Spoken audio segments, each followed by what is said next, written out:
Before you do any work that involves breaking down a tire, you're going to want to remove the valve core. So in your Schrader valve here, there's a valve core. It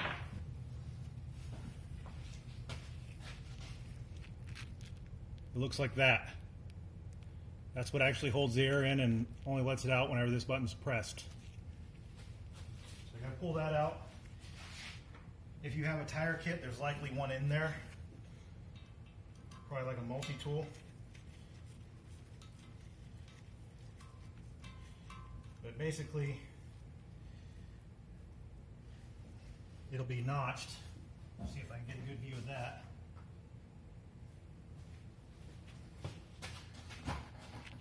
You're looking for something that looks like this, and I'll show you a picture of what I've had included in some of my my kits.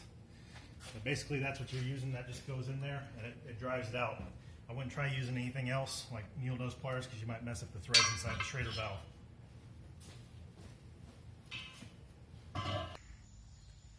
So after you pull the valve stem out, you're going to have to break down the tire.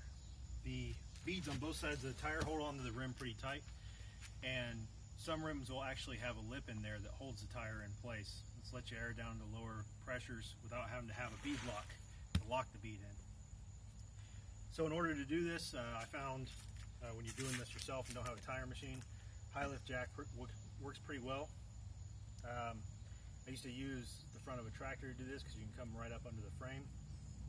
But the truck here is going to work just as well. You just want something that's heavy enough to where it's not going to lift up before the tire bead breaks, and you want something that's not going to move around a lot on you. So this should be perfect, and we'll put it inside the hitch so it doesn't go anywhere. And hopefully this works out for us.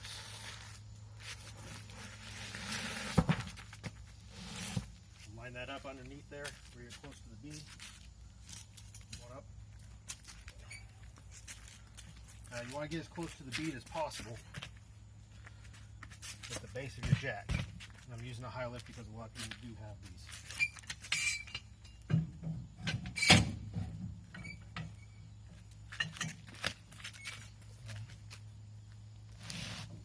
Reposition the tire a little bit.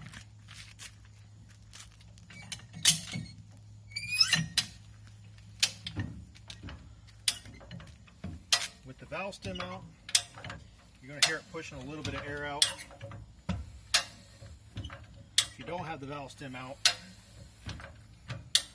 make sure you have the valve stem out. It's a big problem if you don't.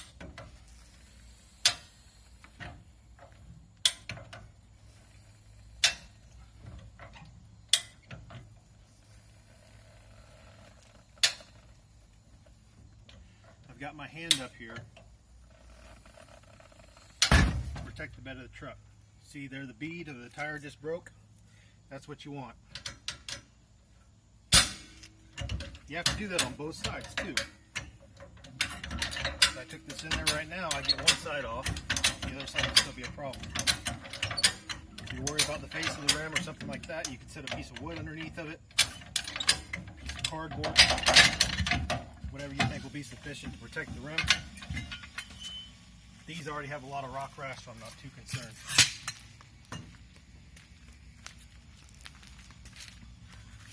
Flip the tire over.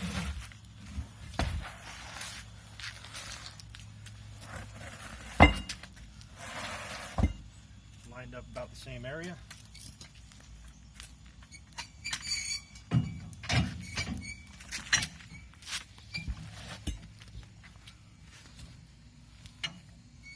Again, you want to get the jack as close to the lip of the bead as possible. Try to lean it in a little bit more this time so it doesn't lean towards the truck as it goes up.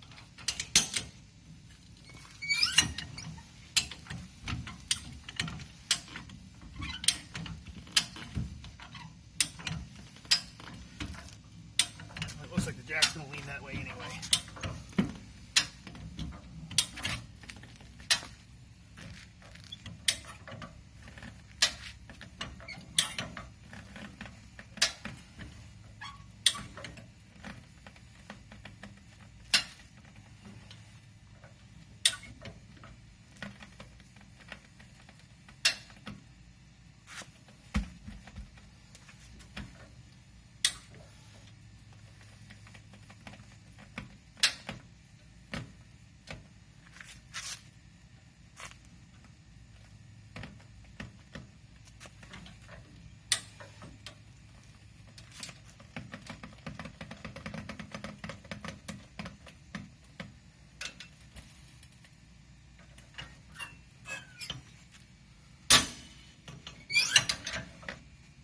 reminding me a little bit.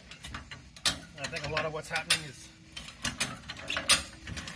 the bead is stretching, holding itself up because it's still too attached to other places throughout the rim.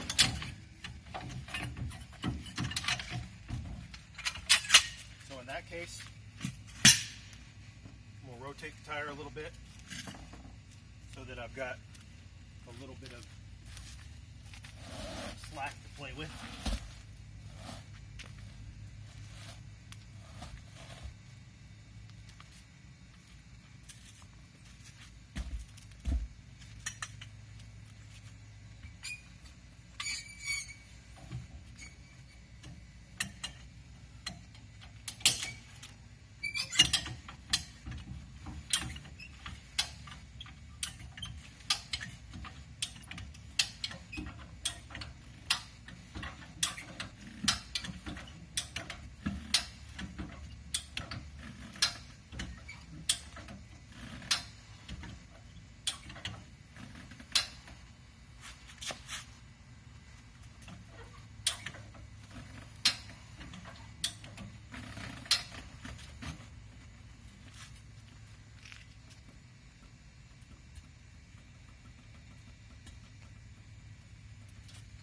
Looks to me like it's done. Slowly going down. Yeah, it's off. Just stick on with it.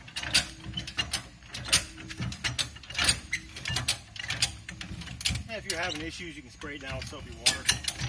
You can keep working your way around the bead. Just kind of have to assess the situation and see what'll work for you. So I'm going to go in, work with the pry bars, get this tire off the rim, get the new rim in place, and seat the bead.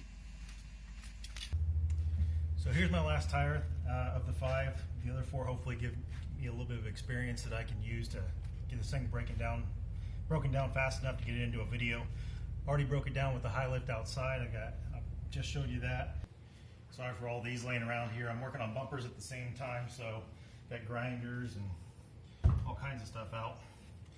Soapy water is your friend when you're working with tires. I've got from Harbor Freight the long and the medium pry bars, and then got trusty hammer, and I've got a couple tools here from various vehicles that were included with their jack and tire change kit. Those are helpful for giving me the extra hand that I need. So as you stretch this off, try to keep the soapy water in front of where you're working, and don't spray behind where you're working, because you want the tire to bite into, you want it to be kind of sticky and bite into the rim to keep it from slipping back on as you're working your way around. I'm sure it'll slip back on me a few times, but hopefully not. Hopefully this will go quick. So I'm going to start it off here by spraying a little bit of soapy water.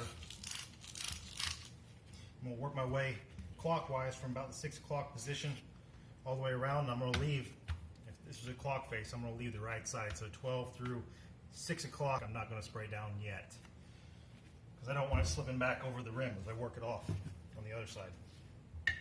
So first thing I'm going to do is I'm going to come down here, get a little bite on the tire, and we'll stretch it up and over. That there was pretty easy. I'm going to take one of these tools, if I can, which I can't yet. I'm going to slip it in there to try to hold the tire bead up. And this first time you do this, it can be a little difficult to get your pry bar out, because you got the tire kind of stretched and pulling against your tool.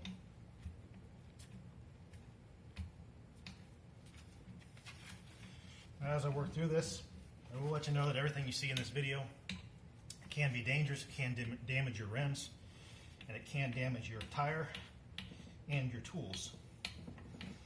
I would say I'm a professional, but I'm really not. But the reason I'm showing you this is because there may come a time when you have to do this type of work out on the trail. Hopefully, between you and whoever you're with, you'll be able to come up with the pry bars and anything else you need, or hopefully you've got someone else standing by that can hold one of these tools for you.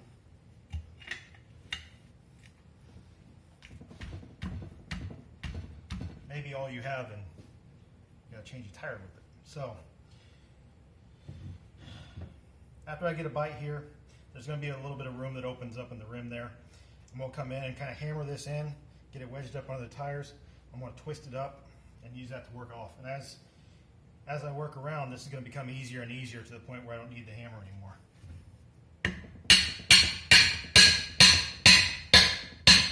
It gets in there a little ways. I'll work this up. Be persistent. Be aggressive.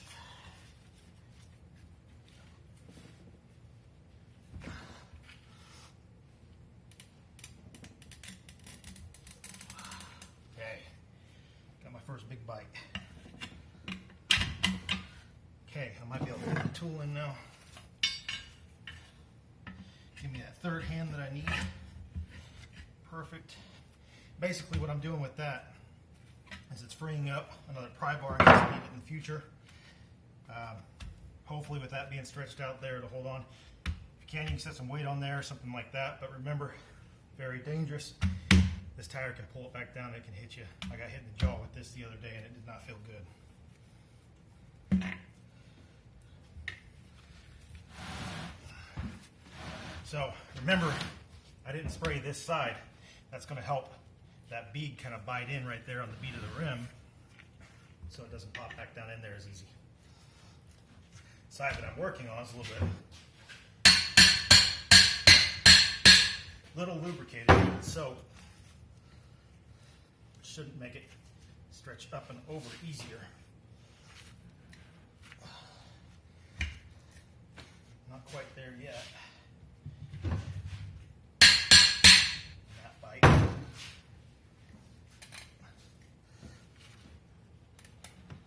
This is probably the hardest part, is getting the tire off the other rim.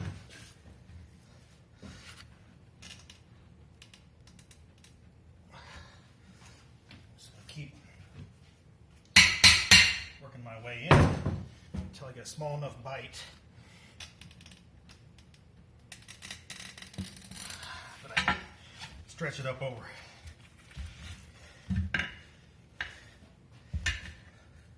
Now, once you get so far, you'll see in the rim here there's a little bit of a channel. You want to push the bead furthest away from what you've already worked down into that channel, and that'll give you a little bit of space to work with as you go through. I'm going to keep working my way around here. Little bites with the hammer as I can go through. There as far as I can. Work it up and over. That one was pretty easy. You notice my tool's starting to loosen up there, which means that tire is no longer going to try to get away from me and get back on the rim.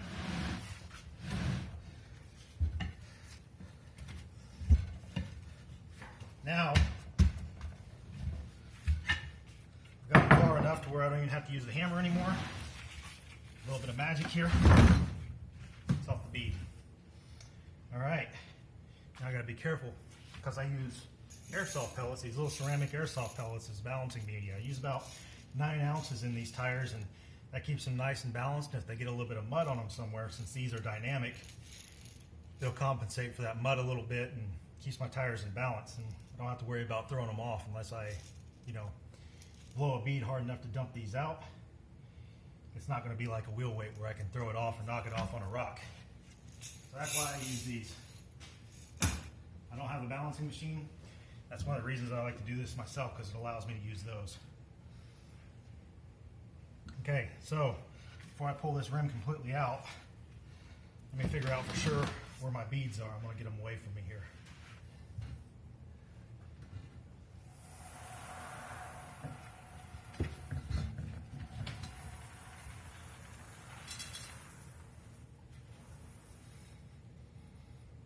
not like losing those beads.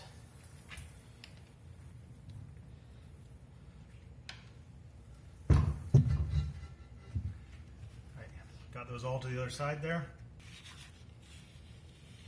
See all this dirt here that was jammed between the bead and the rim. Work on that before I put the new rim in. Get all that out of there. Some of it may kind of be petrified in there.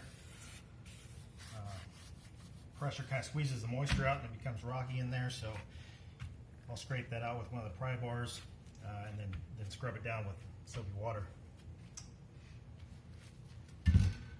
This video is brought to you by soapy water.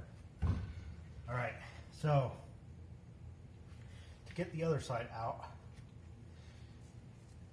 I believe the best way to do it is to lift it up and get it started, and then attack it once again from the inside. It gets a little bit harder because you have to work through the rim, because you want to pull the back side off through the front of the rim.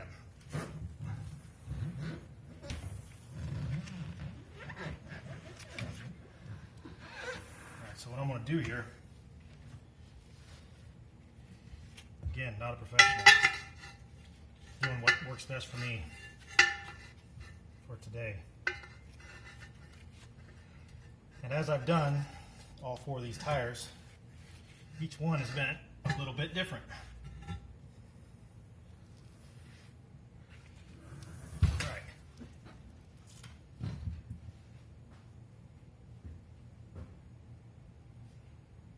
Got it started.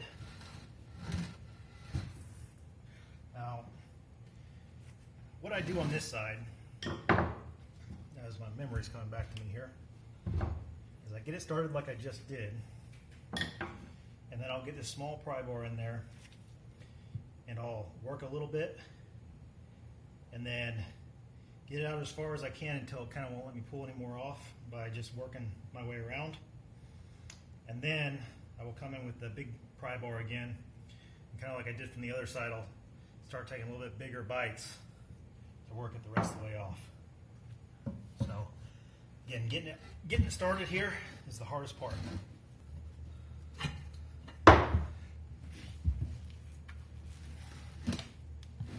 Doing this for you guys. Learning experience.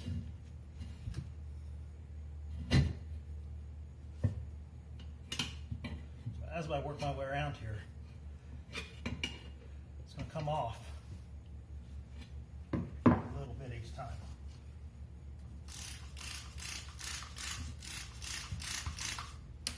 Spray the bead I'm working on now with a little bit of soapy water.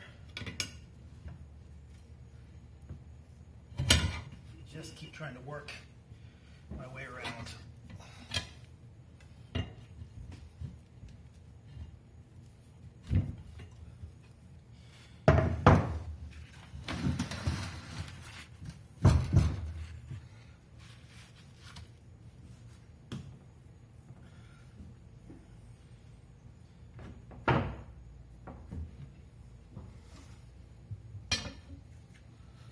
One of the things I forgot that really helped me the last time I did this.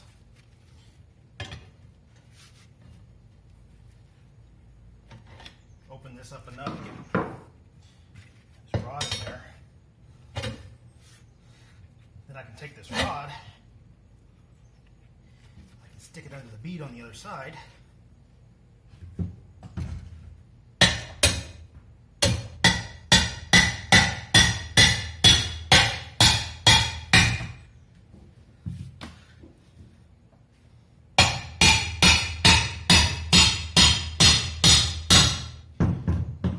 That prevents it from being able to go back onto the rim as I work on it. Yeah, you can carry a couple different spare tires if you need to, if you're on a big journey or something like that, but I think one of the main things people need to consider for overlanding, even off-roading for that matter, you know, I've done this at an off-road park before. I've never done it on some back gravel roads. But how self-sufficient can you be?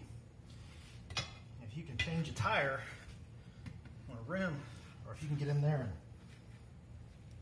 patch it, or carry a implement tube and get a tube in a tire just to get you back out somewhere. Those are all important skills to have.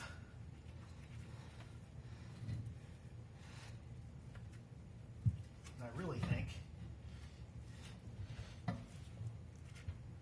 in general, people that are overlanding need to have a lot more skills, so they are self-reliant, so they can do these things on their own.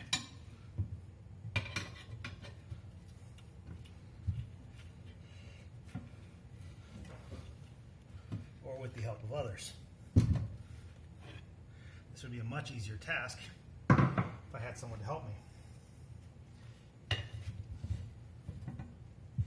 But also, I'm proving that it can be done on your own.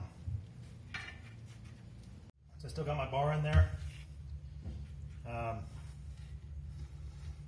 flipped it over, and I had to kind of get my pry bar in between the bead and the tire at this angle, hammer it in a little bit to cause that separation, and then take off little bites. And I only got about 4 or 5 inches before it started acting like that rim wanted to pop up out of there, and I wanted to turn the camera back on before I went too far here, because I'm at a good point now where it's going to want to come out. Again, keep the soapy water where you're working. It's really going to help, and it helps put some on your tool too, so it doesn't get stuck in there. I'm just going to keep working there where the separation is. There we go. It's out. So there's a rib right there about 1 inch from the outside mating surface. That's on both sides. And what that is that's actually a rib that the bead on the tire has to stretch up and over, and it kind of locks it in place. You see that a lot on rims, especially off-road rims. Here's the new rim going with steel, so they can be more easily repaired out on the trail. Can be beaten back into shape with a hammer. Easier to touch up, easier to weld if they ever crack and I'm out in the middle of nowhere. Again, a lot of these repairs aren't to last the life of your vehicle, they're to get you back out on the road. I'm doing this, and I do expect them to last the life of the vehicle, but I've already shared some of my reasons for handling this myself. So just wanted to show you these beads. When we seat the bead, those will be important.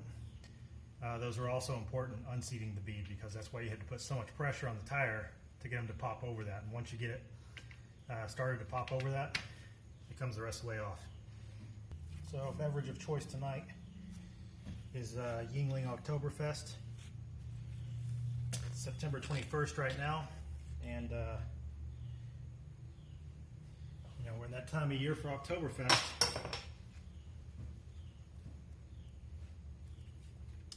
So let's get this tire cleaned up.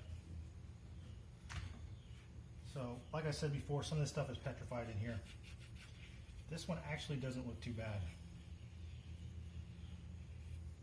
But regardless, one of the things I like to do, just in case some of that hard stuff is in here, you can see a little bit of light color there when I run it over. That's actually dirt where I'm knocking off the top part that's wet and get down to the good stuff that's dry. That's the kind of stuff I want to get off. I don't want to push too hard to where I'm really digging into the rubber, but kind of a scraping effect around here just to get the really good solid stuff out of the bead, because that's the stuff that has the highest potential of causing an air leak. Go around the inside of the bead as well. Sometimes there's junk in there. There's some right there. And sometimes there's just little pieces of rubber. That's some of what I got on here.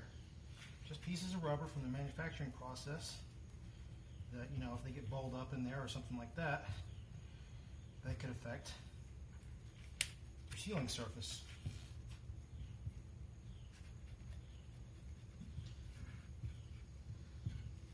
A lot of this wouldn't be a problem if these were brand new tires, but since these have seen some off-roading,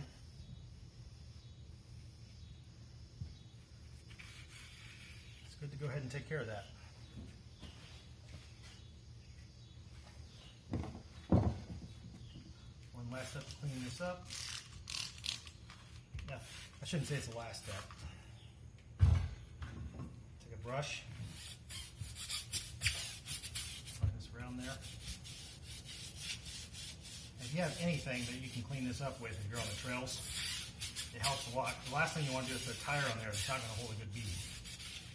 I'm not talking about, your bead's going to blow off. What I'm talking about is when you get it mounted, you're going to be losing air really fast. You're not going to know where. You probably won't even hear it hissing. But you can spray these down with water, and everywhere you find these little crumbs of dust packed in there, you'll have little seepage around there. And you'll just keep losing air over time, and if you don't know about it, you're not paying attention to it.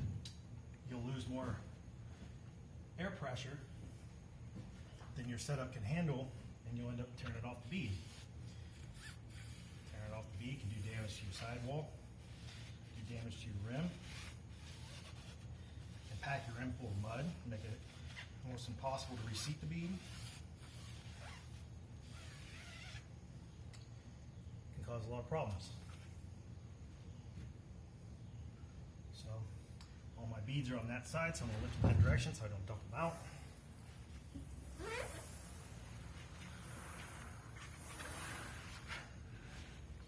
I'm a white letters out kind of guy. That being said, the outside of the tire, which is what I'm working on here, is probably going to have the most mud in it. And the reason that happens is because when you're off camber with pressure, air down, if you can imagine your vehicle sitting like this, and then you get off camber on that air down tire, it's going to cause that sidewall to deflect inward, and it's going to open up that bead a little bit. And as you run over tree roots and things like that might be on the side of the trail, think of a V cut. And you got your tire kind of pushed into one side of the V cut. Your rim's going to be cutting into that a little bit. It kind of acts like an ice cream scoop. It scoops some of that mud up. So I found tree roots in here before, wads of grass, all kinds of stuff. So that's where you want to look. Again, like I said, you soak it down a little bit, some soapy water, degreaser, your cleaner of choice. And you can see there's a piece of rubber right there that I'm pushing around. That's just trash from the manufacturing process that, I find a lot of that inside of the tire too, mixed in with my beads. I try to pick that out. This one doesn't look too bad. I do see one piece in there. The beads are white, so I can kind of tell when there's junk in there with the beads. And make sure they roll around and none of them are clumping up due to some oil or grease or something like that may have gotten in there. And besides looking a little dull from rolling around inside of a black tire for the past couple of years, they seem to be pretty good and clean looking. Again, I think you're supposed to run 7 or 8 ounces in these. I like to go a little overboard because more is always better. As long as you don't go way overboard. I put 9 ounces in mine, and that keeps them pretty balanced. I had a little vibration, 75 to 80 miles an hour, but I think that was because I was using lug-centric rims on hub-centric axles, and the new rims are still lug-centric. Well, take that back. The new rims and these old ones are 108 millimeter center bore, and Toyota's center hub is 106 millimeters. So in effect, it makes them hub-centric, or lug-centric, which means it's being centered from the lug nuts and not, there's more of that rubber, see? It's just like a rubber film, but you get new tires, there's some right there too. But just try to get that out of there. Try to get my bead as clean as I can before I mount it up.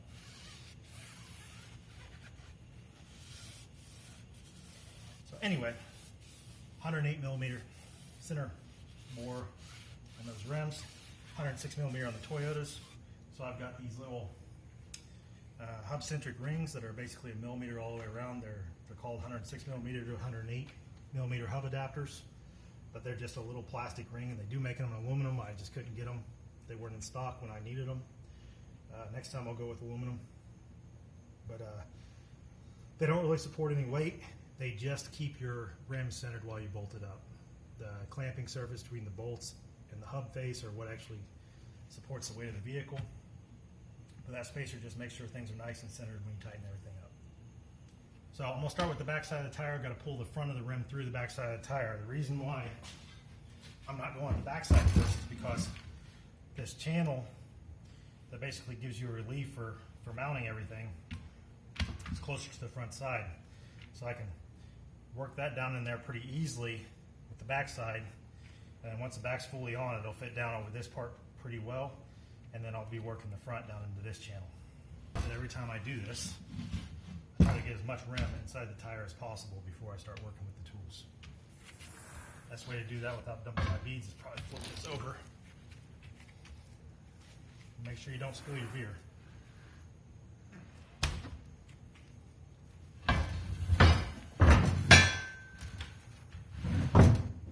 If you're running beads like this too, you can pull them out. The first tire I did, I ended up dumping a few of them and decided to just take this metal can over here, scoop them all out. Took them inside and cleaned them because that can wasn't very clean. Dried them off, put them back in. But said, just try to get this thing in there as far as I can, and it'll really fight you. But I found that if I'm persistent with it and I really try to work it down in there, I can get it more than 50% of the way in.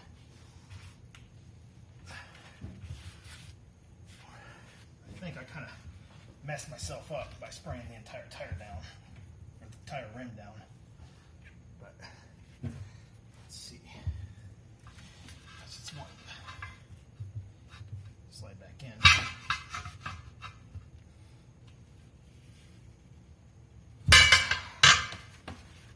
Don't want to slide out.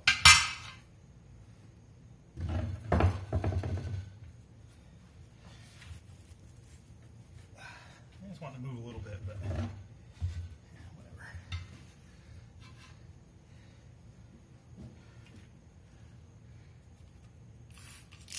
Spray around that channel a little bit. Make sure that tire wants to go up in there.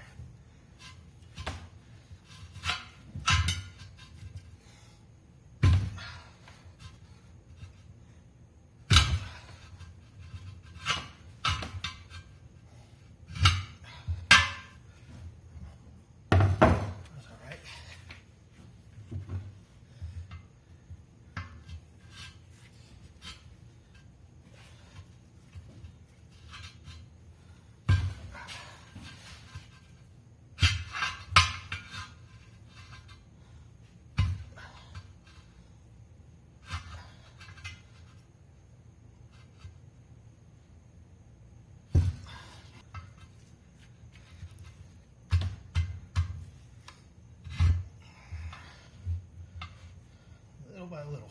I was going to hit my beer.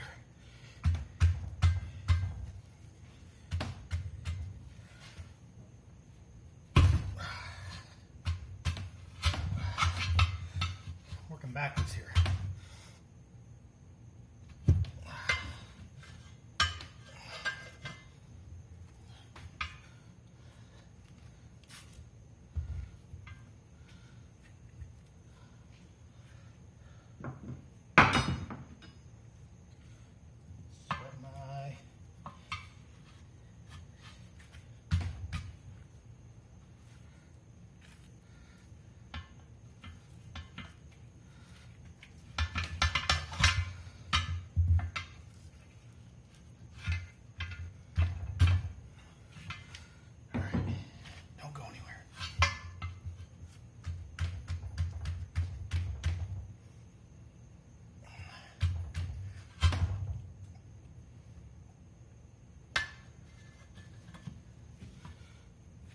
almost there, so close.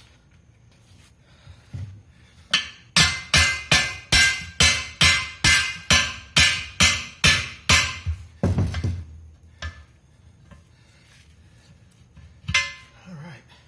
Gotta be close to dropping in there, I think. More than half the rim out. I'm sorry, in.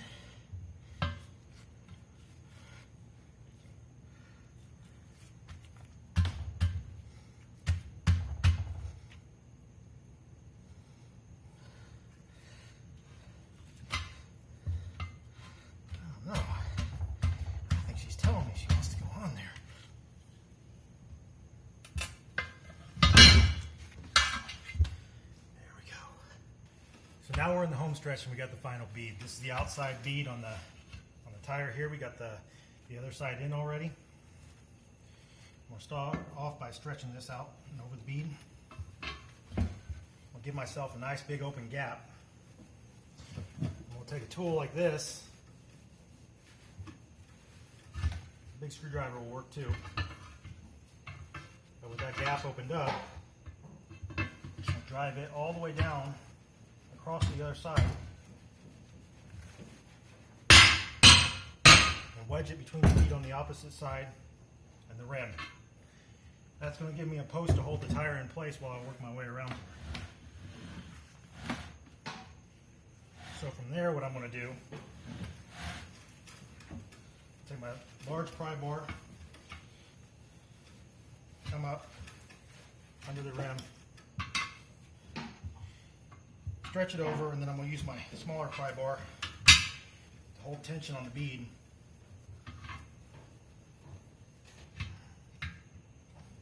I'm going to keep doing that and working my way around.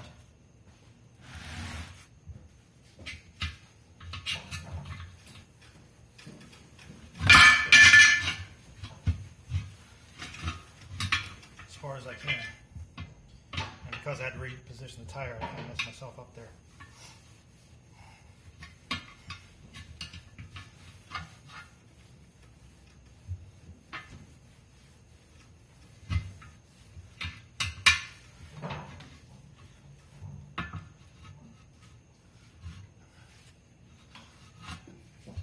Once you get a little over halfway around, you're going to want to take a moment to make sure that the tire starts working down into that channel that we talked about before. That's this channel here that gives you relief. I don't know if you can see this, but this side is working down into that channel already. Keep working my way around here. And once I get maybe 2/3 of the way around, I'm going to notice that it's a real stretch to get it any further. That seems to be about my limit right there. So at that point, I'm going to work this tool out of here.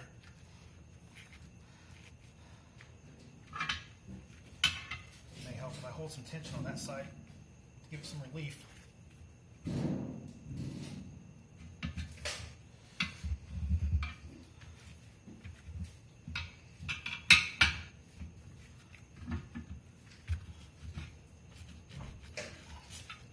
So I'm working the tool out of here.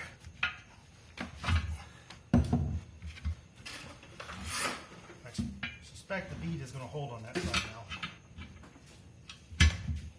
And we'll be able to work the rest of the way around. Again, making sure the majority of that tire, or at least the opposite side of where I'm working on, sits down into that relief channel.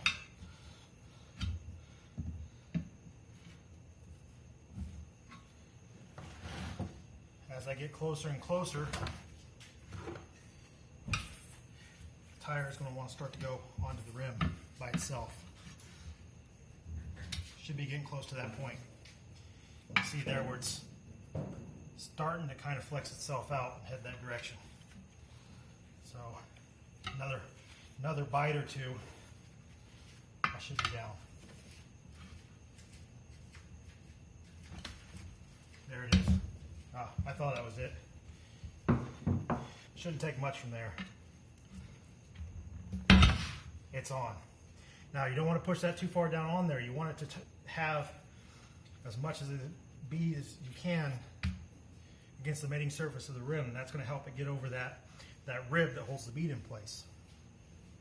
If you push it all the way down in there and get it to where both beads are sitting down in that relief channel, you're going to find that it's really hard to seat the bead. That's where you see people using all kinds of flammable substances and stuff like that to seat a bead. If you do this correctly and keep some of it above that rib, you should be able to seat the bead pretty easy.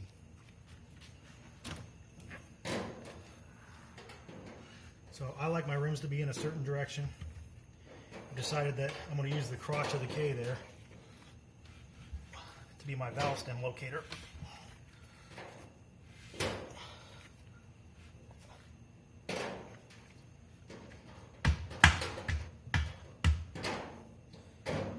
Got a little bit of the bead over in the back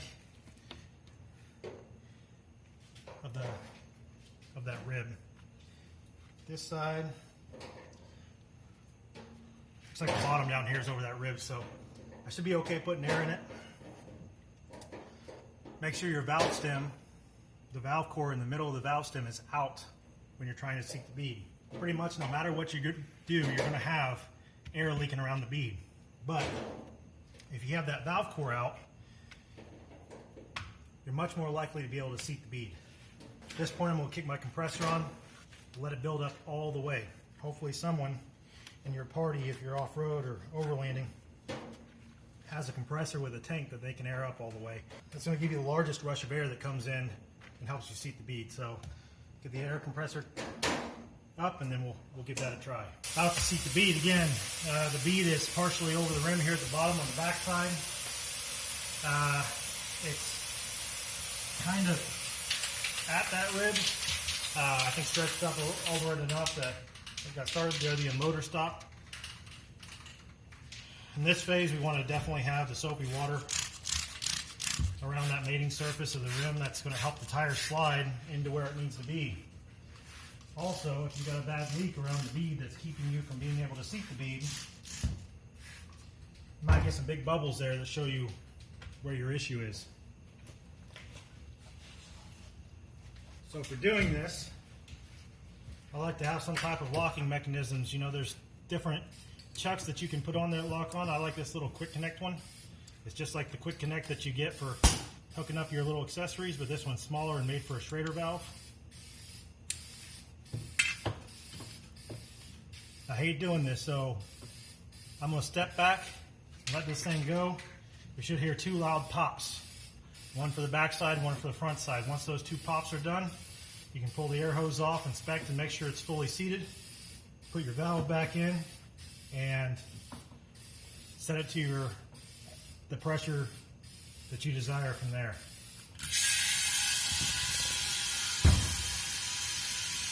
There's the back.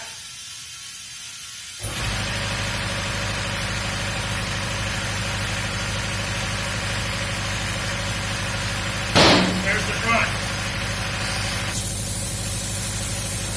There's one of those leaks I told you about. You'll see those if your bead isn't really good. Before I consider this a leaky bead, I'm going to air it up all the way. It might just be an area where there's a little bit of air trapped or something like that and it's squeezing it out. Sometimes it takes a little bit of time to fix those. I got one back on the back too, on the exact opposite of where that is.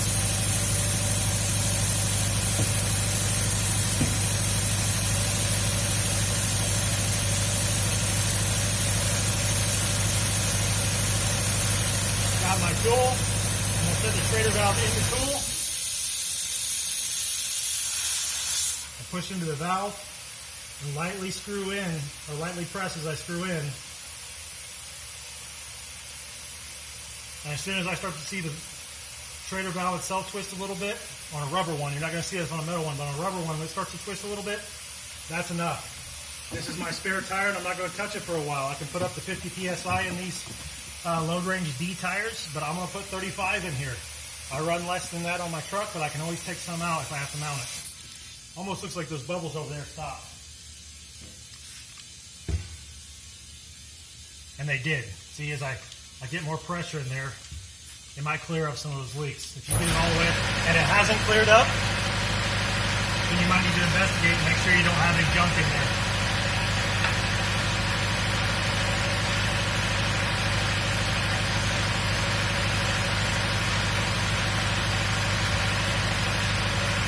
Same on the backside, no leaks.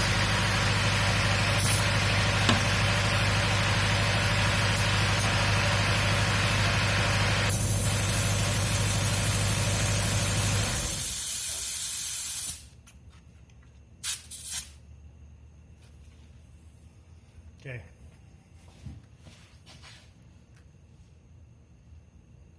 Just about 36 there, that's good enough. Over time, a little bit of air will leak out. You know, I can give you the scientific explanation about molecules bouncing around and being able to work their way through the rubber molecules and all that. But, you know, tires lose pressure over time, especially as they go through heat cycles. So that's it. We have a fully mounted tire, mounted it ourselves, took it off one rim, put it on another. You can follow similar techniques when you're off-road. Just try to keep everything as clean as possible. If you have to, lay down a tarp, blanket, whatever you have. Don't want a lot of dirt in there. But that's it. If you have any suggestions or things that you do different than I do, feel free to share them. I'm sure they'll help other people out on the channel that view this video.